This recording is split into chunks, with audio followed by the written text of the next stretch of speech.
Good morning friends. आइए शुरू करते हैं next topic DBMS that refers to as database management system. So before discussing DBMS, first of all discuss what is database. Database क्या है?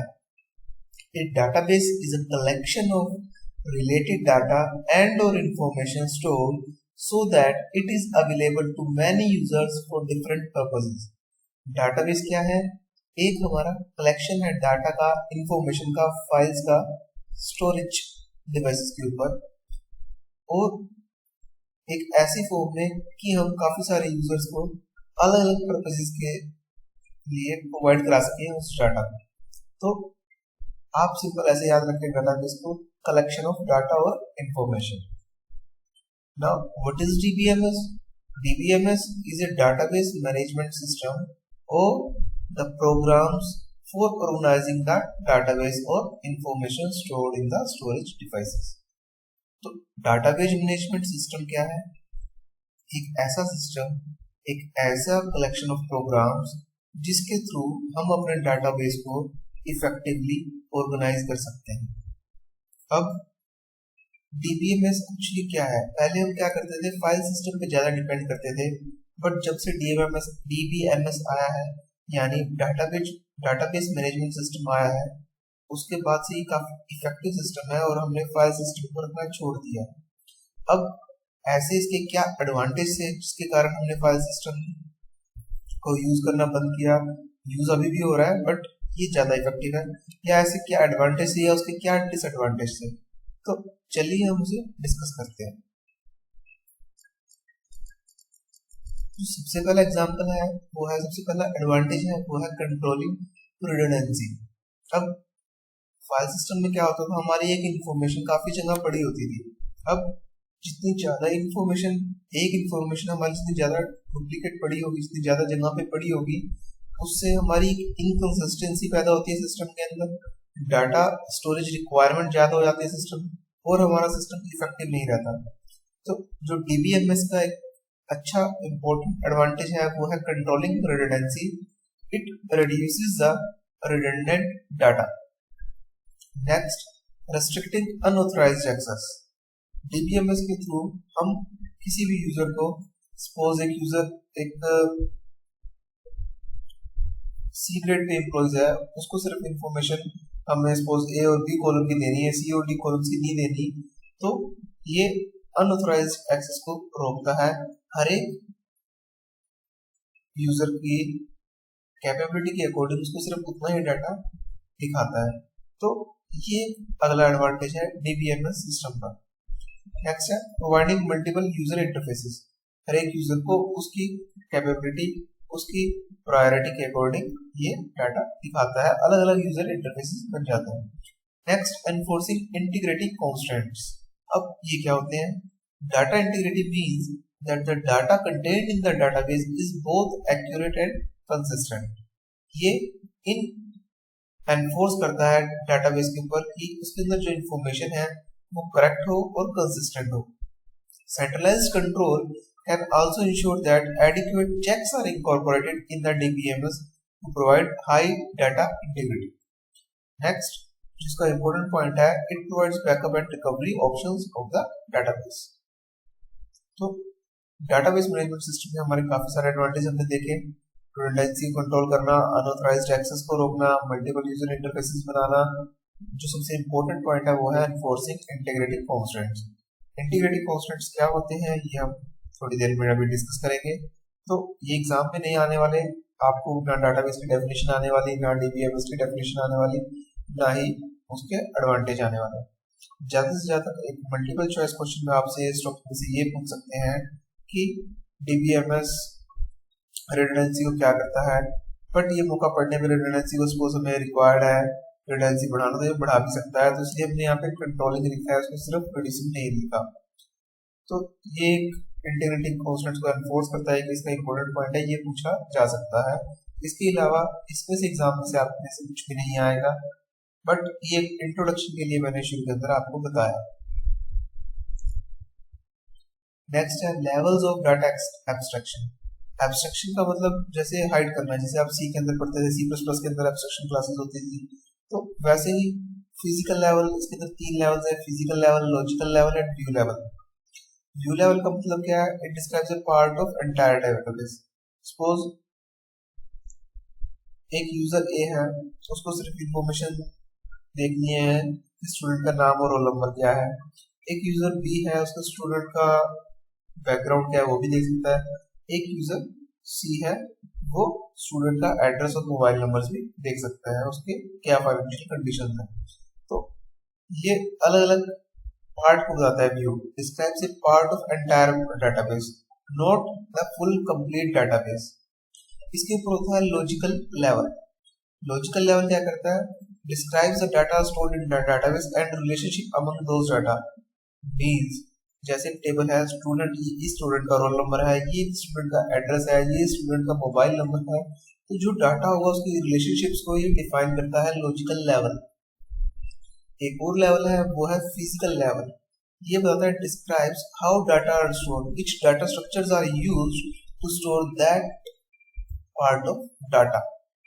तो ये 3 level of data abstraction है। ये आपसे एग्जाम में पूछे जा सकते हैं कि ये तीनों लेवल कौन कौन से होते हैं। ठीक है, व्यू लेवल इसमें highest level of abstraction and physical level lowest level of abstraction है। ये चीज आपको याद रखनी है। More is the level of abstraction, more the information is hidden.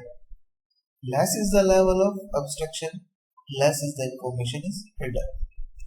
Next जो इंपॉर्टेंट पॉइंट है, जो डीबीएमएस का सबसे मेन, वो है डाटा इंडिपेंडेंस। ये क्या कहता है?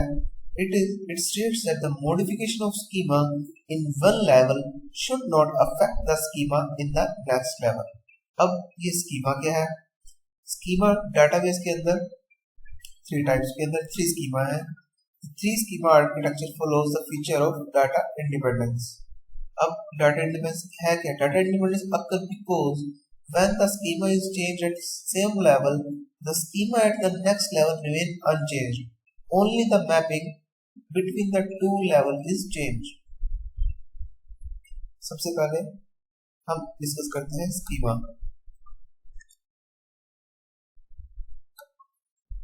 ये देख सकते हैं 3 स्कीमा दिखाए हुए हैं, internal schema, conceptual schema and external level, external view. तो अब क्या है एक्सटर्नल लेवल? क्या है ये मैं उसी से ही रिलेट कर रहा हूँ फिजिकल एक्स्ट्रा से। It is the highest level database abstraction where only those portions of the database of concern to a user or application program are included. यानी जितना उस यूजर को दिखाना है सिर्फ ये डाटा उतना ही दिखाएगा। इस चीज को कहते हैं हम external schema. Conceptual level of conceptual schema क्या होता है? At this level of database abstraction, all the database entities and the relationship among them are included.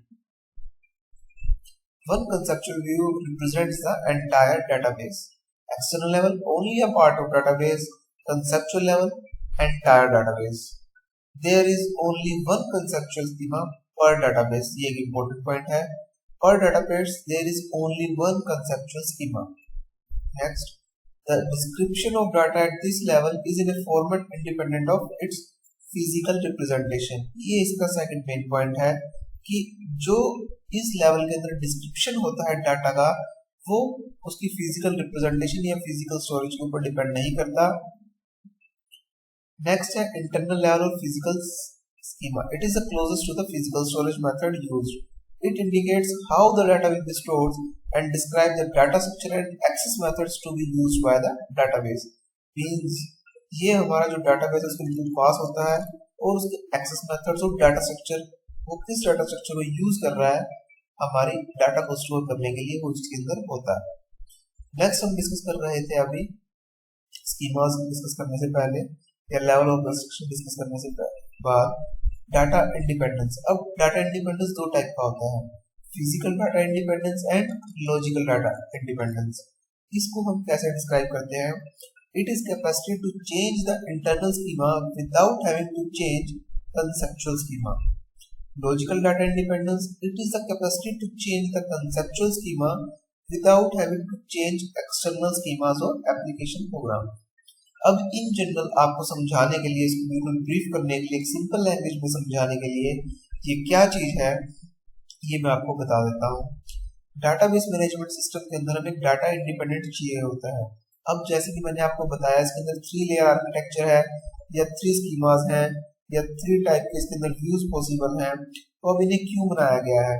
इन्हें इसलिए बनाया गया है कि हमारा डीबीएमएस बहुत ही ज्यादा फ्लेक्सिबल हो सके, हम किसी भी लेवल पर जाके चेंज कर सकते हैं सिस्टम को, बट उससे हमारा बाकी स्कीमास के ऊपर कोई इफेक्ट नहीं पड़ना चाहिए। सपोज हम अपने किसी डाटा स्ट्रक्चर चेंज करना चाहते हैं, तो फिजिकल इंडिपेंडेंस क्या कहता है कि एक जो हमारा डाटा था अभी स्टोर था, सपोज ए टाइप डाटा स्ट्रक्चर में, हम जो चाहते हैं वो बी टाइप डाटा स्ट्रक्चर ले लें या हमें कुछ इनकंसिस्टेंसी ऐसी आ सकती है, तो हम बजाय पूरा सिस्टम चेंज करने के हम बाकी चीजों में बिना इफेक्ट किए फिजिकल स्कीमा या इंटरनल स्कीमा को चेंज कर सकें। इस चीज को हम कहते हैं physical independence. Next logical independence क्या है कि हम उनके रिलेशंस जैसे हम चाहे वैसे चेंज कर सकें और उससे ना तो हमारे एक्सटर्नल व्यू में किसी भी फर्क पड़े और ना ही हमें कोई प्रॉब्लम आए। तो इस चीज को हम कहते हैं लॉजिकल इंडिपेंडेंस। तो ये एक बहुत इंपॉर्टेंट पॉइंट है डीबीएमएस को यूज करने का कि हमारा सिस्टम बहुत ज्यादा फ्लेक्सिबल हो गया, हम किसी भी लेवल के ऊपर जाके चेंज कर सकते हैं जिससे हमारे वर्किंग के ऊपर कोई इफेक्ट नहीं पड़ेगा। इस चीज को कहते हैं हम इंडिपेंडेंसी। 2 टाइप की होती है, physical independency and logical independency. Physical independency हमारी एक्ट कर रही है फिजिकल लेवल और इंटरनल लेवल पे, और कंसेप्चुअल लेवल पे हमारी लॉजिकल इंडिपेंडेंस एक्ट कर रहे हैं। एक बेसिक पॉइंट से हमारे डाटा का एब्स्ट्रैक्शन के। इसमें से क्वेश्चन किस टाइप के आते हैं, आपसे पूछ सकते हैं कौन से 3 हमारे लेवल हैं या कौन सी 3 स्कीमा है या कौन सी 3 हमारे व्यू हैं, और उनको असेंडिंग या डिसेंडिंग ऑर्डर में अरेंज करें। जैसे कि एक्सटर्नल लेवल हमारा हाईएस्ट लेवल ऑफ एब्स्ट्रैक्शन है। आपसे पूछ सकते हैं कि डिपेंडेंसी कितने टाइप की होती है, इंडिपेंडेंसी 2 टाइप की होती है। तो एक बेसिक क्वेश्चन है कि जस्ट एक इंट्रोडक्शन के लिए चाहिए थे, ये था। अब नेक्स्ट पार्ट है एंटिटी रिलेशनशिप डायग्राम। अब डायग्राम के थ्रू हम अपनी डीबीएमएस को एक्सप्लेन कर सकते हैं कि क्या चीज क्या है। एंटिटी है, जैसे एंटिटी को हम आगे एक्सप्लेन करेंगे कि एंटिटी होती क्या है, बट आपको एग्जाम्स के लिए सिंबल्स एज इट इज याद रखने हैं। आपसे ये सिंबल्स पूछे जा सकते हैं, क्वेश्चन किस टाइप से आ सकते हैं। What ellipse indicates in ER diagram in DBMS. Multiple choice question में ऑप्शन गिवन होंगे एट्रीब्यूट, की एट्रीब्यूट, समथिंग लाइक दैट। तो ये 8 सिंबल्स हैं, 8 सिंबल्स हैं, आप इन्हें याद रखेंगे। और इन्हें याद करने का तरीका क्या है मैं बता देता हूँ। एंटिटी का रेक्टेंगल है, अगर हम इसे डबल कर देते हैं तो ये वीक एंटिटी बन जाती है। सिमिलरली रिलेशनशिप का ये डायमंड है, अगर आप इसे डबल डायमंड कर देते हैं तो ये वीक रिलेशनशिप बन जाती है। सिमिलरली एट्रीब्यूट सिंगल है, अगर आप इसे डबल कर देते हैं तो ये मल्टी वैल्यूड एट्रीब्यूट बन जाती है। उसके बाद एक की एट्रीब्यूट है और एक कंपोजिट एट्रीब्यूट है।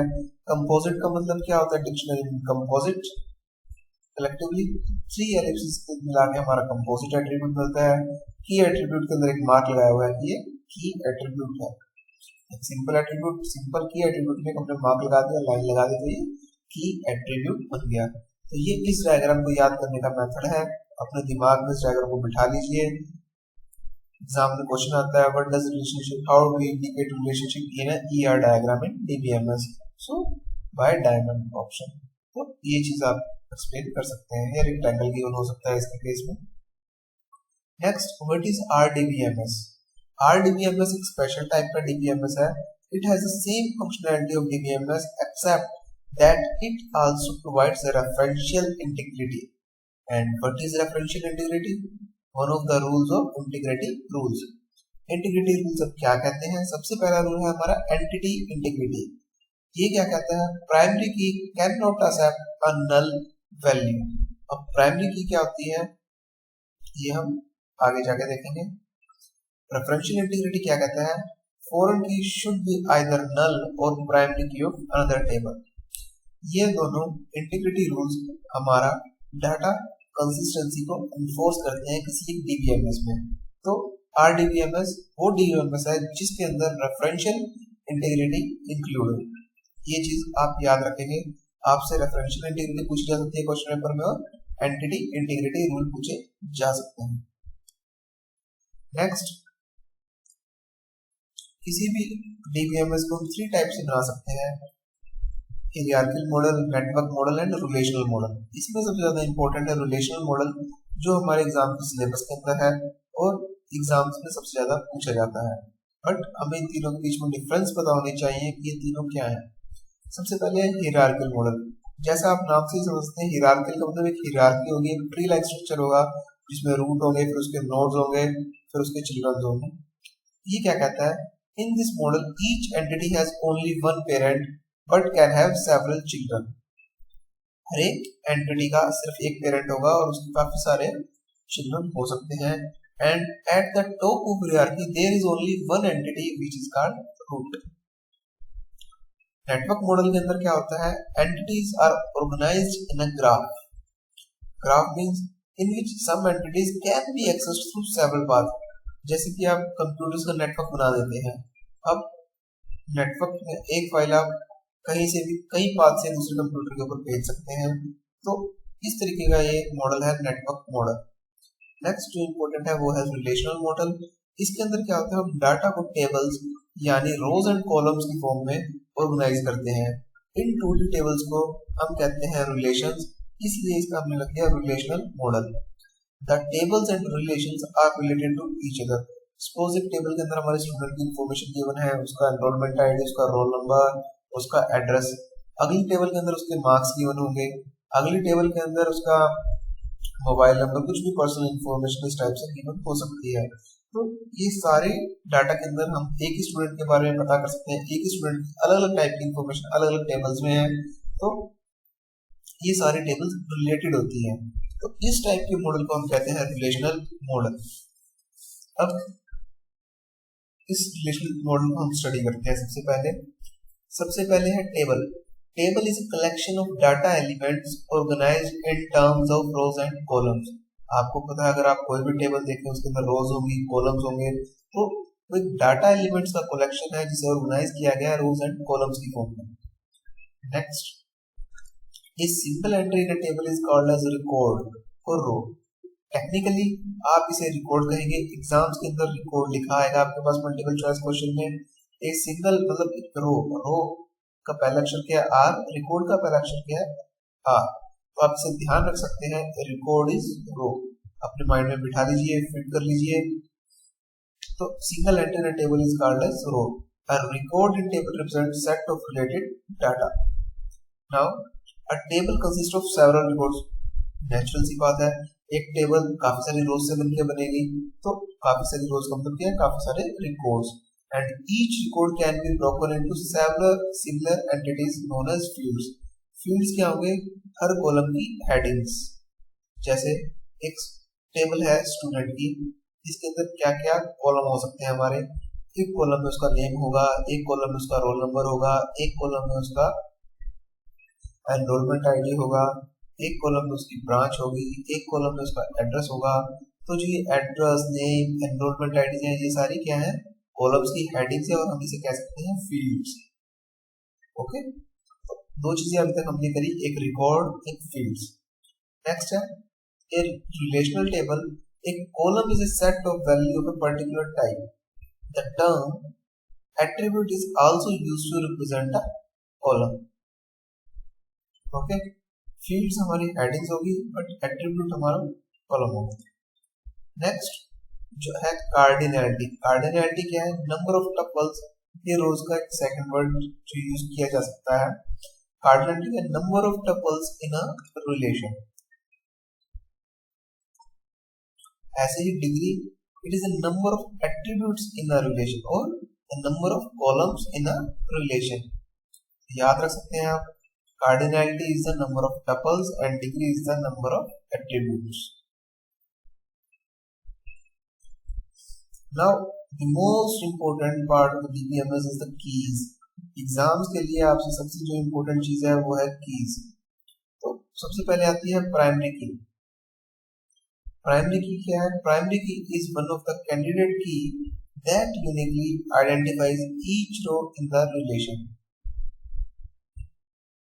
सपोज आप ये टेबल है, आप तो एग्जांपल का डिस्कस करेंगे, अभी सिर्फ आप डेफिनेशन देखें। ऐसे ही कैंडिडेट की क्या है, कैंडिडेट की of an entity set is a minimal super key that uniquely identifies each row in the relation. Next क्या है, foreign key.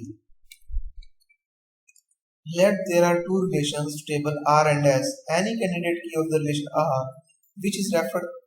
So definition छोड़ दीजिए, डायरेक्ट एग्जांपल लेते हैं। सपोज ये आपका एग्जांपल है, student enrolment ID, roll number, student table है। एक स्टूडेंट की इन्फॉर्मेशन दो टेबल्स में इंक्लूडेड है, एक में उसकी पर्सनल इन्फॉर्मेशन है, सेकंड में उसके मार्क्स। नेक्स्ट अब हम इसमें से अपने डिस्कस करते हैं प्राइमरी की क्या है।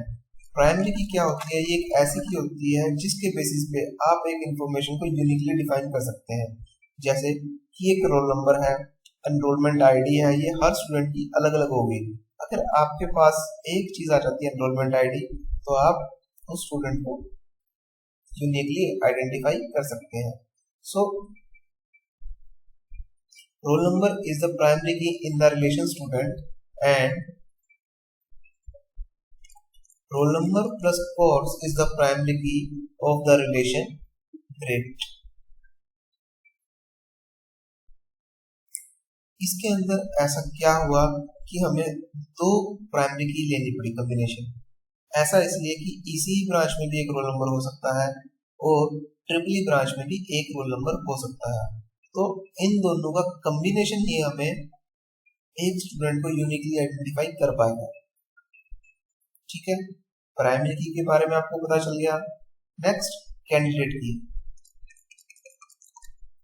कैंडिडेट की क्या है, एक ये सेट है, सबसे सेट है जिसके अंदर से हम अपने प्राइमरी कीज को सिलेक्ट कर सकते हैं। अब स्टूडेंट रिलेशन के अंदर रोल नंबर भी यूनिकली आइडेंटिफाई कर रहा है, एनरोलमेंट आईडी भी यूनिकली आइडेंटिफाई कर रही है। हम दोनों में से कोई भी प्राइमरी की चूज कर सकते हैं, बट एक टाइम पे एक ही प्राइमरी की रहेगी। Next, roll number in the relation grade is a foreign की whose values must be one of those of the relation student. अब फॉरेन की क्या है, फॉरेन की जो किसी दूसरे रिलेशन की प्राइमरी की है वो सेकंड रिलेशन में जाके फॉरेन की बन जाती है। जैसे कि रोल नंबर ग्रेड के अंदर क्या है, एक प्राइमरी की है, ये स्टूडेंट के अंदर जाके फॉरेन की बन जाएगी। यानी किसी दूसरी टेबल की प्राइमरी, जब एक टेबल की प्राइमरी दूसरी टेबल में जाती है तो हम उसे फॉरेन की कह देते हैं। सुपर की क्या है, ये प्राइमरी की, ऑल्टरनेट की, यूनिक की, सब के सब सबसेट है इस सुपर की के। ऐसे ही ऑल्टरनेट की क्या है, एक candidate key that currently is not primary की। कैंडिडेट की क्या थी, उन सब का सेट था जिस कीज को हम प्राइमरी कीज सेलेक्ट कर सकते हैं, बट एक टाइम पे एक सेलेक्ट की हुई है, तो जो बाकी बची उन सबको हम कहेंगे ऑल्टरनेट की। ऐसे ही यूनिक की सेम एज प्राइमरी की। नेक्स्ट कंपोजिट और कंपाउंड की, जैसे कि हमने रोल नंबर प्लस कोर्स किया था, वो एक कंपोजिट की थी, कंपाउंड की थी, वन और मोर फील्ड्स और columns of a table. It can be a candidate की और प्राइमरी की। जैसे कि ग्रेड रिलेशन के अंदर हमारी एज ए प्राइमरी की एक्ट कर रही है। नेक्स्ट है नॉर्मलाइजेशन। इसकी सिर्फ एक डेफिनेशन आ जाती है एग्जाम में, relational scheme are analysed based on primary key and functional dependency to minimise redundancy and to minimise deviations in insert, delete and update operations. Normalisation का मतलब क्या होता है, हम अपने डेटा को प्राइमरी की और फंक्शनल डिपेंडेंसी के बीच में बेसिस पे अपने जो डाटा की रिडंडेंसी को मिनिमम करने की कोशिश कर सकते हैं, मिनिमम रिडंडेंसी कर सकते हैं, सो दैट कि हमारी डेविएशन ना आए। कुछ एनोमलीज होती हैं, insertion anomaly, delete anomalies, update anomalies. इन चीजों को हटाने के लिए हम चाहते हैं कि जो हमारा डाटा रिडंडेंसी है वो बहुत कम हो। तो इस प्रोसेस को, जिसके अंदर हम डाटा रिडंडेंसी को कम करते हैं, इसे हम नॉर्मलाइजेशन कहते हैं।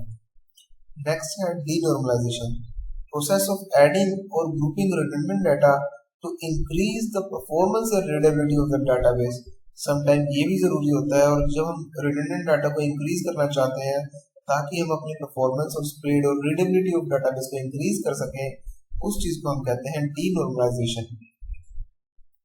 नाउ प्रॉब्लम विदाउट नॉर्मलाइजेशन, अगर हम नॉर्मलाइज नहीं करते तो मैं बता चुका हूँ कुछ टाइप की एनोमलीज यानी कुछ टाइप के डिफेक्ट्स हमारे डाटा में आ सकते हैं, जैसे कि updation anomaly, insertion anomaly and deletion anomaly. ये 3 टाइप की एनोमलीज होती हैं।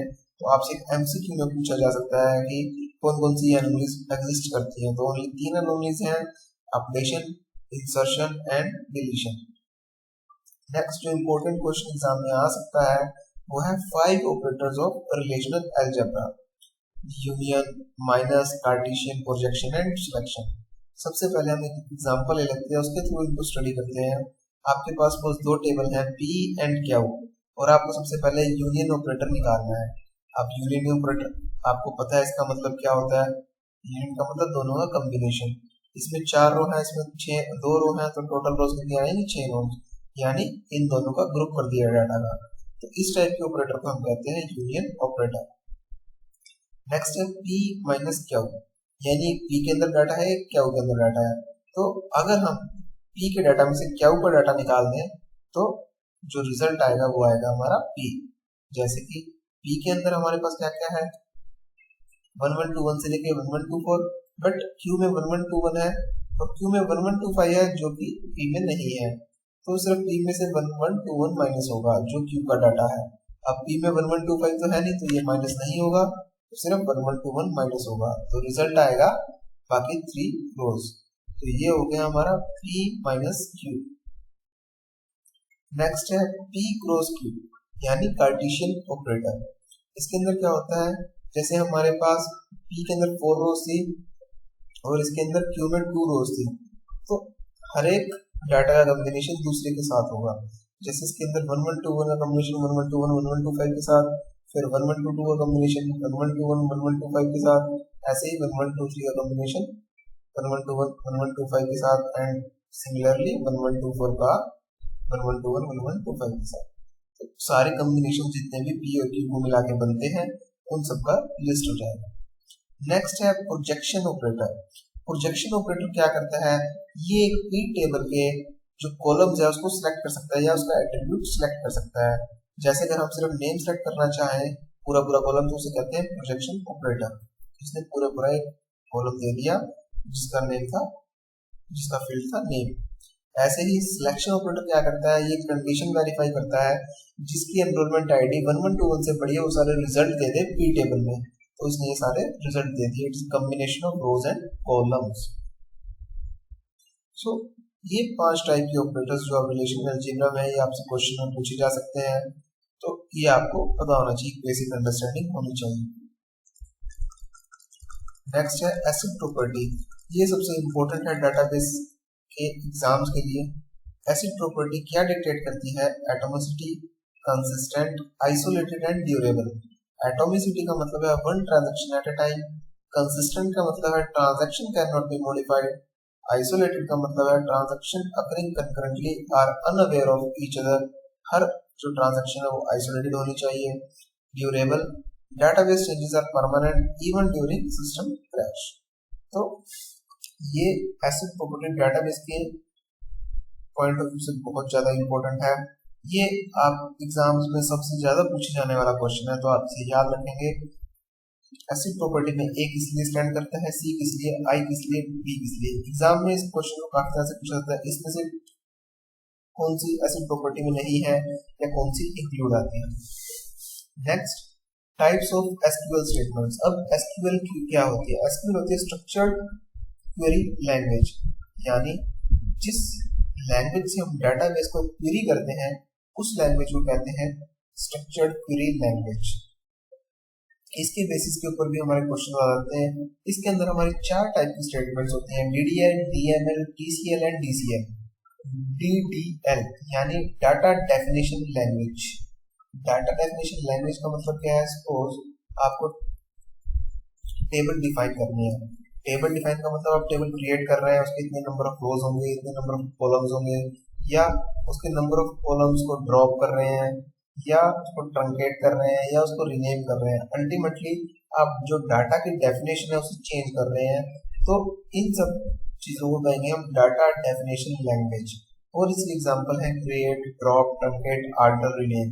अल्टीमेटली इसमें डाटा का स्ट्रक्चर चेंज हो रहा है, तो इस चीज को हम कहते हैं डाटा डेफिनेशन लैंग्वेज। नेक्स्ट है डाटा मैनिपुलेशन लैंग्वेज, यानी हम इनके अंदर स्टेटमेंट्स के थ्रू डाटा को मैनिपुलेट करेंगे। जैसे डाटा को सिलेक्ट कर लिया, डाटा को डिलीट कर लिया, डाटा इंसर्ट कर लिया, डाटा अपडेट कर दिया, ये सब मैनिपुलेशन के एग्जांपल्स हैं। नेक्स्ट है TCL, यानी जो ट्रांजैक्शन है उनको कंट्रोल करने की लैंग्वेज, यानी ट्रांजैक्शन कंट्रोल लैंग्वेज। इसके एग्जांपल है कमिट और रोल बैक। बस आप सिर्फ इनके एग्जांपल याद रखें, आपको इनकी फंक्शनिंग याद रखने की जरूरत नहीं है। ऐसे ही डाटा कंट्रोल एग्जाम्पल, यानी जो एक्सेस करने के ग्रांट्स हैं, कंट्रोलिंग चीजें हैं, वो हम सीखते हैं, ग्रांट, रिवोक, तो ये डाटा कंट्रोल लैंग्वेज में आते हैं। ये आपको याद रखने हैं, रिमेम्बर रखने हैं, एग्जाम में पूछे जाते हैं। ये बेसिक बेसिक क्वेश्चन है। अब जैसे आपके एग्जाम के अंदर बहुत बड़ा सिलेबस है कंप्यूटर का, अगर आप IBPS का एग्जाम लें, अगर आप BSNL का एग्जाम लें, तो DPS के बारे में एक छोटी सी लाइन लिखी हुई है, हार्डली 3, 4 और 5 क्वेश्चन आते हैं। तो ये क्वेश्चन इन सब चीजों के ऊपर से ही पूछे जाते हैं। आपसे कोई उसके अंदर से जाके कोई टेबल नहीं बनवाएगा कि इस टेबल का रिजल्ट क्या होगा। अल्टीमेटली जो उसके मेन थ्योरी है वो इन चीजों के ऊपर होती है। नेक्स्ट इसमें कुछ और ऑपरेटर्स आते हैं, थीटा ऑपरेटर्स, ज्वाइन ऑपरेटर्स, वो काफी डीप चले जाते हैं, तो करेंगे हम उन्हें बाद में। बट BSNL एग्जाम्स के लिए वो रिक्वायरमेंट नहीं है, IBPS एग्जाम्स के लिए हम उन्हें बाद में कवर करते हैं। तो एक जस्ट ये बेसिक इंट्रोडक्शन है, ये काफी है आपके 4 to 5 क्वेश्चंस जो मैं एक्सपेक्ट करता हूँ DBMS से आने के, उनको कंप्लीट करने में। नेक्स्ट है डाटा माइनिंग। डाटा माइनिंग क्या होती है? Extracting, process of extracting information from existing data is data mining. ऐसे ही data warehousing, storage, collection of database used to store and print data. ये एक बेसिक डाटाबेस के थ्योरी थी जो आपको याद रखनी है, आपको पढ़ के जानी है एग्जाम्स के लिए। जो मोस्ट इंपोर्टेंट इसके अंदर जो क्वेश्चंस आते हैं वो होते हैं कि डाटा के लेवल्स, डाटा एब्स्ट्रैक्शन लेवल्स कितने हैं, डाटा इंडिपेंडेंस कितनी टाइप की है, ER डायग्राम के सिंबल्स याद रखने हैं, और प्राइमरी की किसे कहते हैं, कैंडिडेट की किसे कहते हैं, और उसके बाद कुछ ऑपरेटर्स, रिलेशनल अलजेब्रा और acid property and SQL statements के एग्जांपल। अब कुछ एग्जांपल्स हम स्टडी कर सकते हैं। मेरे पास एक ये कहीं से मुझे नेट से मिली थी, इसमें बहुत अच्छे एग्जांपल्स हैं जो आपको कॉन्फिडेंस बढ़ाएंगे। ये मैं आपको मेल करूंगा, मैं आपको जैसे बता देता हूँ, बहुत ही सिंपल है। जैसे इसने पूछा हुआ है इन रिलेशनल मॉड्स या मॉडल्स आएगा, यहाँ पे कार्डिनैलिटी टर्म्स है। कार्डिनैलिटी मैंने आपको क्या बताया था, नंबर ऑफ रोज और नंबर ऑफ टपल्स, तो आंसर आ गया नंबर ऑफ टपल्स। ऐसे रिलेशनल कैलकुलस क्या है, ये आप याद रख सकते हैं। It is a non procedural language.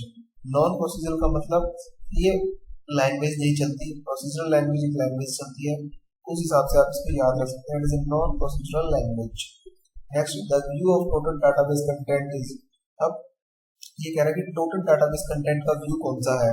जैसे कि मैंने आपको बताया, एक एक्सटर्नल व्यू होता है, ये पार्ट ऑफ व्यू आता है, और एक डाटाबेस का सिर्फ एक ही कंसेप्चुअल व्यू होता है, तो वो है कंसेप्चुअल व्यू। फिजिकल व्यू उसके स्टोरेज के बारे में बताता है, और फिजिकल व्यू का ही दूसरा नाम इंटरनल व्यू है। Best answer is the conceptual view. ऐसे ही Cartesian product in relation algebra is. अब कार्टेशियन प्रोडक्ट हमने किया था, दोनों का कॉम्बिनेशन P क्रॉस Q, तो उसके अंदर क्या चीज थी, बाइनरी। दो चीजों के ऊपर ऑपरेट कर रहा था, तो वो है हमारा बाइनरी ऑपरेटर। ऐसे ही DML हमने अभी भी करा, डाटा मैनिपुलेशन लैंग्वेज। अब ये किसके लिए यूज होती है, manipulation and processing of database. इसके एग्जांपल क्या क्या थे बता सकते हैं आप, याद कीजिएगा, और बहुत जरूरी है। जैसे सेलेक्ट, अपडेट, इस टाइप के एग्जांपल है डाटा मैनिपुलेशन लैंग्वेज। नेक्स्ट है as clause is used in SQL4। जो SQL है वो हमारे BSNL एग्जाम्स में नहीं आएगा। अगर आप IBPS की प्रिपरेशन कर रहे हैं तो एज SQL भी इम्पोर्टेंट है। तो अभी जो BSNL के व्यूअर्स मेरा वीडियो देख रहे हैं उन्हें टेंशन लेने की जरूरत नहीं है इस क्वेश्चन के बारे में, बट जो IBPS के व्यूअर्स मेरा ये क्वेश्चन देख रहे हैं उनके लिए मैं एक नेक्स्ट लेक्चर बनाऊंगा, उसके बाद हम इस मल्टीपल चॉइस क्वेश्चंस को करेंगे।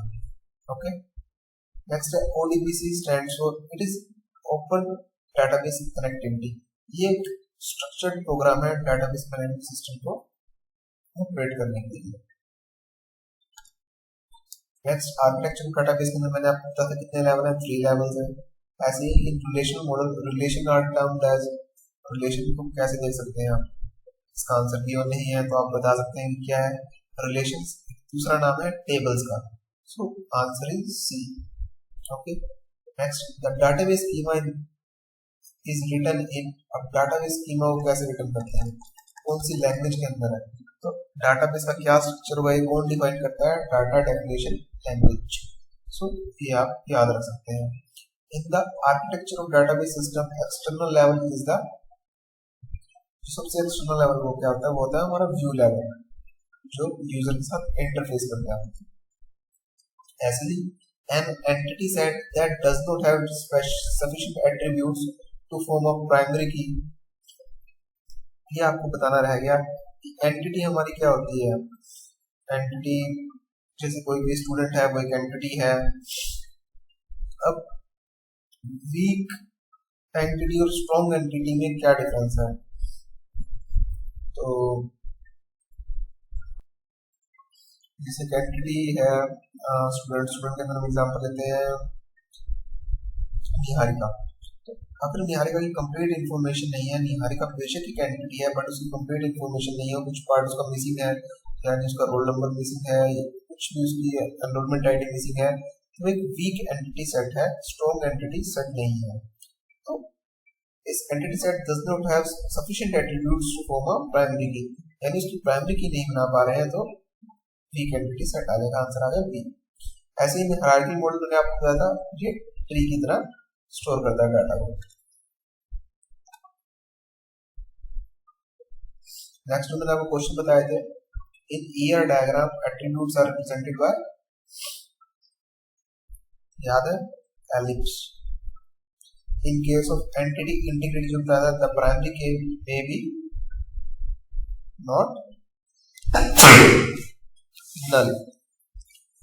तो ऐसे आप ये सारी क्वेश्चंस कर सकते हैं। ये डाटा अगर आपको चाहिए फाइल्स और ये नोट्स चाहिए जो मैंने बनाए हैं तो प्लीज मेल कीजिए, अपना मेल मेरी वीडियो के नीचे कमेंट में डालिए, मैं आपको ये दोनों फाइल्स मेल कर दूंगा।